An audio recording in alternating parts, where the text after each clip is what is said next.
In my previous life, my brother took his sugar baby to see a meteor shower because she said she wanted to. He drove to the countryside with all his bodyguards to create a perfect stargazing night for her. Unfortunately, business rivals whom my brother had bankrupted saw this opportunity and broke into our estate seeking revenge. My mother fought desperately to protect me, suffering severe injuries that left her fighting for her life. I called my brother repeatedly, begging him to return quickly and help us. He finally had to come back with his security team. The intruders were captured, but then terrible news came from the countryside. His sugar baby had left a suicide note, her fate unknown. In her letter, she accused me of deliberately drawing my brother away, causing her to be tortured by his enemies before she took her own life. My brother coldly burned her letter and told me not to worry about it. Afterward, my brother was blamed for what happened, and my father promised to put me in charge of the company. However, after the celebration dinner ended, my brother brutally murdered me in my bedroom. His face showed no emotion as he coldly said, "Someone as treacherous as you should have died long ago. You should have been the one to die, and the family inheritance should have been mine." I died with my eyes wide open in disbelief, and when I opened them again, I could hear our enemies breaking down the front door of our mansion. The thunderous crash of the heavy iron gates being forced open at our estate jolted me back to reality from my near-death experience. I grabbed my panic-stricken mother, who was about to rush out to see what was happening,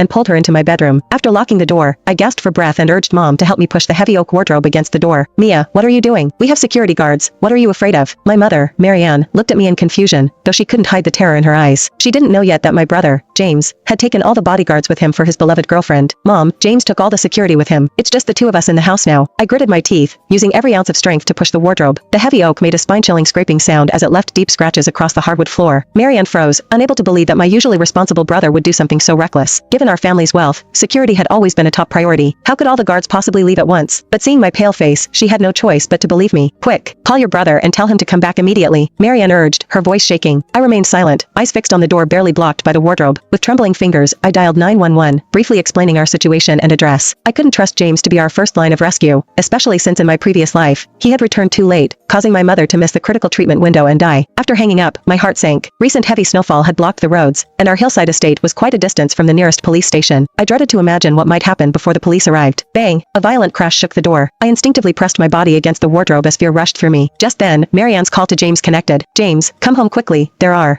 intruders in the house." Marianne's voice broke with tears. James's impatient voice came through the speaker. "Come on, Mom, stop making things up. I'm still waiting for the meteor shower with Michelle. I'll be back tomorrow." "I'm not lying. There really are intruders. Come back quickly, or you'll be collecting our bodies," Marianne practically screamed. James's tone grew even colder. "I know you don't like Michelle, but there's no need to make up such stories to scare me. And tell Mia Cooper that she should stop playing these little games. I won't fall for it again." Hearing these words, my heart completely sank. It seemed my brother had also been reborn, but why would he think this was a lie I made up? In my previous life, he had witnessed with his own eyes how those thugs tortured Mother and me. Why was he being so cold this time around? Just because of Michelle Peterson? Just because she casually said Mia did it on purpose in her suicide note? Heavy footsteps approached outside the door. Then the door was hit even more violently, making the wardrobe start to scrape across the floor with a piercing noise. We watched helplessly as the wardrobe's defense